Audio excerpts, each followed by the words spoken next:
नमस्कार, आप देख रहे हैं लोकतंत्र चेतना का खास लोकसभा चुनाव को लेकर खास राजनीतिक कार्यक्रम। और हमारे साथ आज इनेलो के वरिष्ठ नेता केसर डागर हमारे साथ स्टूडियो में मौजूद हैं। उनसे जानेंगे कि लोकसभा चुनाव में इनेलो की क्या रणनीति रहेगी, किस तरह लोकसभा के जो प्रत्याशी हैं उनकी इनेलो कब तक घोषणा करने की उम्मीद है। इन्हीं को लेकर उनके साथ आज विस्तार पूर्वक चर्चा करेंगे। नमस्कार जी। नमस्कार जी। नमस्कार डागर साहब, लोकसभा चुनाव का जो रन है वो शुरू हो चुका है, तो इनेलो कब तक मानते हैं कि अपने जो प्रत्याशी हैं उनकी घोषणा कब तक शुरू करेगी? सबसे पहले मैं आपके चैनल को नमस्कार बोलता हूँ। आपका बहुत बहुत धन्यवाद, आपने अपने चैनल मीडिया में मुझे बुलाया। देखिए, अब तो चुनावी माहौल तो चल ही रहा है, टिकटों का वितरण हो जाएगा जल्दी ही, क्योंकि वैसे उम्मीद ये है कि हमारी जैसे कि सुनने में जो पार्टी हाईकमान के जो हैं कि 14 तारीख तक अनुमान है कि 14 तारीख तक लिस्ट डिक्लेयर कर जी। आज जिस तरह से फरीदाबाद में तीसरी बार भाजपा ने अपने प्रत्याशी कृष्णपाल गुर्जर को तीसरी बार यहाँ से लोकसभा का प्रत्याशी बनाया है और भाजपा नारा लगा रही है कि अब की बार 10 लाख पार, तो क्या मानते हैं कि जो भाजपा प्रत्याशी है वो इस बार उनकी क्या स्थिति फरीदाबाद लोकसभा क्षेत्र में रहेगी? देखो सर, अब की बार लोकसभा क्षेत्र फरीदाबाद में इतनी बुरी हालत रहेगी, जितनी वोटों से पिछले इलेक्शन में जीते थे ना, उतनी वोटों से अब की बार ये हारेंगे।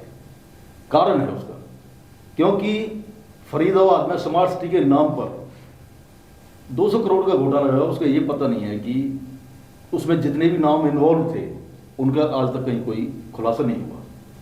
दूसरी बात, फरीदाबाद में गंदगी का ढेर है, चारों तरफ परेशानियां हैं, लोग त्रस्त हैं, जनता बड़ी दुखी है। अब की बार ये इनका वहम भी जनता काट देगी कि जो 10 लाख की जो बात कर रहे हैं, अब की बार इनको जितने लोग जितनी वोटों से जीते थे उतनी वोटों से अब की बार इनको हराएंगे। इनेलो ने अभी तक जिस तरह से इनेलो का लगातार प्रचार अभियान चल रहा है, तो पूरा क्या मानते हैं कि पूरे प्रदेश में सभी लोकसभा सीटों पर इनेलो चुनाव लड़ेगी या कुछ सीटों पर लोकसभा चुनाव लड़ेगी? देखो, ये तो पार्टी हाईकमान ने तो बोल ही रखा है कि भाई 10 की 10 लोकसभा सीटों पर हम चुनाव लड़ेंगे और सारी लोकसभा सीटों पर मेहनत जारी है। टिकटों का अभी डिक्लेयर होना बाकी है और जैसे ही टिकटें डिक्लेयर होंगी आपको ये पता चल जाएगा कि भाई जो भाजपा पार्टी है, जो दूसरी पार्टियां, उनको ये पता चल जाएगा कि भाई इनेलो अब की बार कितने भारी बहुमत से वोटें लेती है और सीट भी निकालती है। फरीदाबाद में अब या पलवल दोनों जिलों की बात करें तो कानून व्यवस्था का बहुत बुरा हाल है। सरेआम धमकियां दी जाती हैं, गोलियां चलाई जाती हैं। क्या मानते हैं कि किस तरह प्रदेश में जो अब कानून व्यवस्था है वो किस तरह इनेलो इसको किस तरह से देखती है? देखो देवती साहब, आप तो खैर देख रहे हो, अभी ज़्यादा दूर जाने की जरूरत नहीं है। आपके पलवल में ही आगरा चौक पर फिरौती मांगने के लिए गोलियां चलाई। भाई ठीक है, कोई इंसान अपनी दुकानदारी चला रहा है, ईमानदारी से चला रहा है, सरकार को टैक्स दे रहा है और उसके कुछ शरारती तत्व आकर ये कहें कि भाई हमें कुछ पैसे दे या चंदा मांगे या कुछ भी मांगे, तो ये तो प्रशासन की नाकामी है। और प्रशासन की नाकामी है तो सरकार की नाकामी है, क्योंकि सरकार का प्रशासन तंत्र पर कोई पकड़ नहीं है। अब सरेआम गोलियां चलती हैं, सरेआम लोग गोली चलाने वाले बदमाश फरार हो जाते हैं, कहीं कोई किसी की कोई रूज नहीं है, जनता डरी हुई है, भय का माहौल है। आज अगर हम बात करें तो इनेलो व जेजेपी दोनों कभी एक हुआ करती थी, लेकिन आज हालात ये हैं कि दोनों पार्टियां अलग अलग हैं। और अब जिस तरह से आप देख रहे हैं कि बयान आए दिन आते हैं कि जो जेजेपी है वो इनेलो में शामिल होने की बात कर रही है, तो क्या मानते हैं कि दोनों पार्टियां, आप भी पार्टी के बहुत पुराने कर्मठ नेता हैं, तो किस तरह से क्या दोनों पार्टियों के एक होने की संभावना दोबारा से दिखाई देती है? देखो जी, एक होने का तो हमें तो लग नहीं रहा बिल्कुल कहीं दूर दूर तक भी कोई वास्ता हो।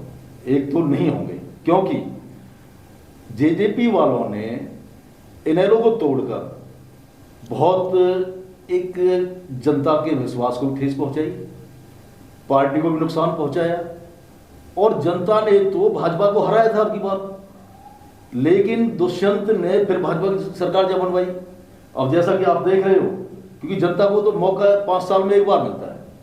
अब देख रहे हो कि अजय सिंह चौटाला जी और दुष्यंत चौटाला जी दोनों अपने गाँवों में हलकों में जा रहे हैं जहाँ भी, तो गांव वाले उनका बहिष्कार कर रहे हैं, गांवों से बाहर निकाल रहे हैं, गांव में अंदर घुसने नहीं दे रहे हैं। तो ये तो इन्होंने ना वाकई ही अपने पैर कुल्हाड़ी मार ली। अभय सिंह चौटाला का कोई इसमें कोई कसूर नहीं है। अभय सिंह चौटाला ने तो इनको MP बनाया और नैना चौटाला जी को MLA बनाया। तो अब इन्होंने ही पता नहीं क्या इनके अंदर खाने क्या बात हुई, भाजपा की सरकार बनवाई।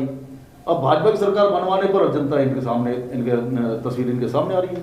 इनको एहसास हो रहा है इस बात का कि हमने बहुत मोटी गलती करी। और जैसा कि आप चौधरी अजय सिंह चौटाला जी कह रहे हैं कि बड़ों का काम है परिवार को एक करना। बड़ों ने तो पहले भी कहा था, बादल साहब ने कहा, चौटाला साहब ने भी कहा, पालों के खापों के सरदारों ने कहा कि भाई एक हो जाओ, परिवार को मत तोड़ो। तो उस टाइम तो इन्होंने कह दिया कि हमारे रास्ते अलग अलग हैं। और अजय सिंह चौटाला जी ये कहते थे कि लोग ये कहा करेंगे आने वाले समय में कि एक थी इन्हें दो। आज ऐसा वक्त है, ऊपर वाले का वहां न्याय है, न्याय नहीं है। देखो आज अजय सिंह चौटाला जी कह रहे हैं, चौटाला साहब चाहे तो हम तो आज ही चले जाएं उनके पास। तो चौटाला साहब मेरे हिसाब से तो माफ करने के मूड में नहीं है। और मेरा जो अपना मानना है, मैं पर्सनल व्यक्तिगत मेरा मानना है कि अब JJP को इनेलो में शामिल करने से नुकसान भी हमें उठाना पड़ेगा। आज हम बात करें फरीदाबाद लोकसभा क्षेत्र की, तो फरीदाबाद लोकसभा क्षेत्र में सबसे पहले भाजपा ने अपना प्रत्याशी घोषित किया है। लेकिन जैसे ही उन्होंने दौरे शुरू किए, चाहे मोहना की बात करें, चाहे NIT क्षेत्र की बात करें, जहां भी कई जगह भाजपा प्रत्याशी गई। अभी हाल ही में औरंगाबाद में मुख्यमंत्री की रैली हुई, तो वहां रैली में जिस तरह से नाम मात्र की भीड़ जुटी, तो क्या मानते हैं कि आज जो भाजपा प्रत्याशी है उसकी फरीदाबाद लोकसभा क्षेत्र में जो ये परेशानियों का सामना उन्हें झेलना पड़ रहा है, मुख्यमंत्री के पहली बार आगमन पर आए और उन्हें भी नाम मात्र भीड़ वहां पर पहुंची, तो इस स्थिति को आप किस तरह से देखते हैं? देखो सर, परहेड़ा गांव में हरियाणा के मुख्यमंत्री श्री मनोहर लाल खट्टर जी आए थे। उन्होंने ये वायदा किया था, और सारे भाजपा के MLA मंत्री और MP सांसद MLA वगैरह मंत्री वहीं थे। उन्होंने ये कहा था कि भाई मोहना में हम कट देंगे, उसके लिए सरकार ने कुछ जमीन भी एक्वायर कर। उसके बाद होता क्या है कि उस कट को यहां से जो सांसद है आगे ले गए। जो सुनने में आ रहा है, लोग कहते हैं कि भाई वहां इन्होंने जमीनें खरीद ली और वहां जाकर इस कट को वहां ले गए। भाई हमारे इस इलाके का क्या कसूर था? यहाँ कट बनने से हमारे लोगों को सुविधाएं होती, हमारे बच्चों को नौकरियां, रोजगार मिलता और हमारे यहाँ एक आय के साधन बनते। तो मतलब वहाँ कट ले गए, ये वहाँ तो ले जाने का कोई औचित्य नहीं था। बाकी वही है कि भाई अपनों को फायदा पहुंचाने के लिए इसलिए कट को वहाँ लेकर गए। अब जैसा कि मित्रौल गांव में मुख्यमंत्री नायब सिंह सैनी जी आए हैं, तो वहाँ भी क्योंकि मित्रौल चौहानपाल है और मोहना भी चौहानपाल के साथ है, और फिर ये है कि सारे के सारा इलाका भाईचारा है, एक है, सारे एक साथ हैं। तो मतलब वहाँ पर जो मोहना में कट नहीं दिया है उसका भी खामियाजा इनको औरंगाबाद में उठाना पड़ा है, नहीं तो भीड़ इकट्ठी हो जाती। अभी भाजपा ने अपना गुर्जर समुदाय से प्रत्याशी यहाँ पर उतारे हैं। कांग्रेस की भी उम्मीद है जल्दी ही अपने प्रत्याशी उतारेगी। इनेलो और जजपा भी अपने प्रत्याशी उतारने की यहाँ पर जल्दी घोषणा करेगी। माना जा रहा है, आपकी भी चर्चा है कि आपको भी इनेलो लोकसभा का चुनाव लड़ाने का मन बना रही है, तो क्या मानते हैं आप, अगर पार्टी मौका देगी तो आप लोकसभा का चुनाव लड़ेंगे? सर, मैं तो पार्टी के लिए समर्पित हूँ, और जैसे पार्टी के लिए समर्पित हूँ 30 साल से, ऐसे ही मैं जनता के लिए भी समर्पित हूँ। समाज के कामों में रहूँ, समाज के साथ रहूँ और आगे भी रहूँगा। मेरा राजनीति में आने का मकसद धन कमाना नहीं है, जन सेवा करना है। अब की बार पार्टी ने मुझे आदेश किया कि वे चुनाव लड़, और जनता का मुझे आशीर्वाद मिला, तो मैं अब से पहले जितने भी सांसद रहे हैं फरीदाबाद के अंदर, जनता उन सबको भूल जाएगी। जनता ये कहेगी अगली बार भी हम केसर डागर को ही सांसद भी फरीदाबाद से बनाएंगे। ये मेरा अपना मानना है, क्योंकि हम लोगों के बीच में रहेंगे, लोगों की समस्याओं का समाधान करेंगे। और जैसा कि हमारे माननीय अभय सिंह चौटाला जी ने किसानों के लिए MLA से इस्तीफा दिया, अगर जो मेरे फरीदाबाद लोकसभा क्षेत्र की जनता के लिए कोई ऐसी समस्या आन खड़ी, तो सबसे पहला केसर डागर होगा कि जो इस्तीफा देने के लिए तैयार खड़ा रहेगा। भाजपा के जो लोकसभा के प्रत्याशी है, अंदर खाने हम बात करें तो भाजपा के जो कार्यकर्ता हैं वो उनसे नाराज़ हैं, विधायक वो उनसे नाराज़ हैं। आए दिन जो अभी भिड़ूकी गांव में साफ नज़र आया कि किस तरह भाजपा के जो विधायक थे उन्होंने वहाँ जो भाजपा के जो प्रत्याशी हैं सचिव हैं उनके प्रति नाराज़गी व्यक्त की कि वो उन्हें ठीक से काम कर रहे हैं। तो इससे जो ये पार्टी की अंदरूनी जो कलह है, जिस तरह इसको लेकर क्या कहेंगे कि भाजपा जो प्रत्याशी है उसे किस तरह से नाराज़गी जनता की झेलनी पड़ेगी? देखो सर, जनता का इसमें कहीं कोई कसूर नहीं है। जनता जनार्दन होती है, जनता राम का दूसरा नाम होती है। जनता ने यहाँ से एमएलए बनाए, होडल से जगदीश नायर जी को बनाया, हतीन से प्रवीण डागर जी को बनाया, पलवल से दीपक मंगला जी को बनाया। अब जनता अपने कामों के लिए जाएगी तो इनके पास जाएगी कि आप, हमने आपको विधायक बनाया है तो आप हमारी समस्याओं को सुनो। अब ये बेचारे मजबूर है, कई बार तीनों एमएलए मीटिंग कर चुके हैं, पार्टी से शिकायत कर चुके हैं कि जी ऑफिसर अफसर हमारी मान नहीं रहे। मैं सर आपके माध्यम से एक बात कहना चाहूंगा, ये सांसद प्रतिनिधि कौन सी पोस्ट है?